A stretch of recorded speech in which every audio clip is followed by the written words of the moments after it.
Ganito na ba kababa ang inaabot ng politika sa Pilipinas? Na hanggang dito sa floor ay magbabatuhan tayo ng putik. Alam po ba ninyo kung bakit tayo nagkaganito, Madam President? Kasi po matagal ko nang sinasabi, 9 na buwan na po ang nakararaan, ngunit ayaw nating ituloy ang pag-iimbestiga sa flood control scandal. Isang pinakamalaking nakawan sa ating bansa. Parang ninakawan ng isang pamilya sa tanghaling tapat. At ang mga magnanakaw ay hindi nakamaskara. Nakakurbata lahat. Nakabarong Tagalog. Paano hindi masisira ang kumpiyansa ng mamamayan kapag tinalikuran natin ang ganong pananagutan? Ano pong sinabi pa sa akin?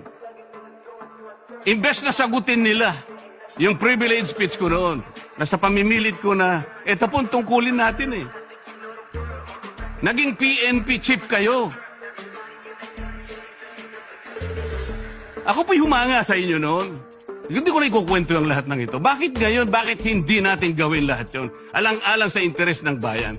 Kaya po tayo sumadsad ngayon dahil yung pananagutan na yun, pinipilit po nating pigilin.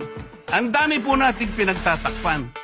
Tumayo siya, imbes na sagutin niya ang aking sinasabi. Ano po sinabi niya? Kung ano-ano po sinabi, nagpalabas din po siya ng napakaraming video na kinakampihan ko si Diskaya, nag-bla-bla-bla, na ang asawa ko raw ay independent na ganito. Lahat po. Pati yung tayo ko sa Congress noon, na sinasansala ko yung mga kasama ko because ngayon ko lang nakita ang Vice President, nagpipresent siya ng budget for 2025. Inaaglahi siya sa budget 2022 and 2023. Yung mga ganun po. Bakit po ngayon biglang nagbago ang kulay natin? Bakit po ganyan tayo ngayon?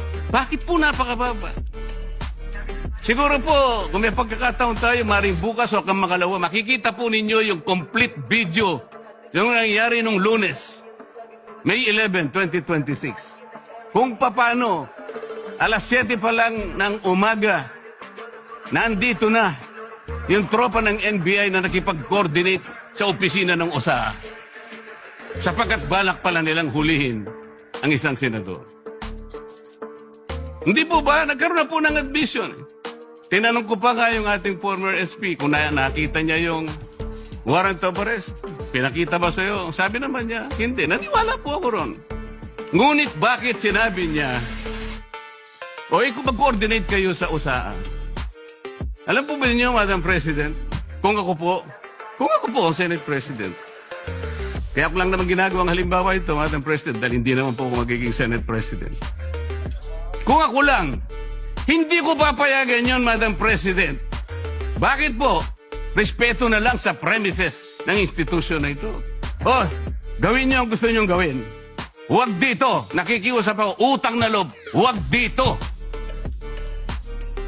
I will do that. Pero ano po nangyari? And the rest is history. Hinabol po ng hinabol, kamuntik na pong nahulog sa hagdanan ng Senator Bato.